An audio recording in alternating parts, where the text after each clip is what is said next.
मैं पल दो पल का शायर हूँ। पल दो पल मेरी कहानी है। पल दो पल मेरी हस्ती है। पल दो पल मेरी जवानी है। मुझसे पहले कितने शायर आए और आकर चले गए। कुछ आहें भरकर लौट गए, कुछ नगमे गाकर चले गए।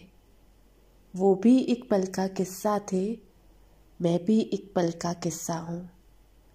कल तुमसे जुदा हो जाऊंगा, जो आज तुम्हारा हिस्सा हूँ। पल दो पल मैं कुछ कह पाया, इतनी ही सआदत काफ़ी है। पल दो पल तुमने मुझको सुना, इतनी ही इनायत काफ़ी है। कल और आएंगे नगमों की खिलती कलियां चुनने वाले, मुझसे बेहतर कहने वाले, तुमसे बेहतर सुनने वाले। हर नस्ल एक फसल है धरती की, आज उगती है कल कटती है।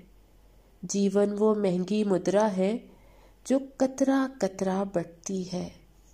सागर सी उभरी लहर हूँ मैं, सागर में फिर खो जाऊंगा। मिट्टी की रूह का सपना हूँ, मिट्टी में फिर सो जाऊंगा। कल कोई मुझको याद करे, क्यों कोई मुझको याद करे। मसरूफ ज़माना मेरे लिए, क्यों वक्त अपना बर्बाद करे।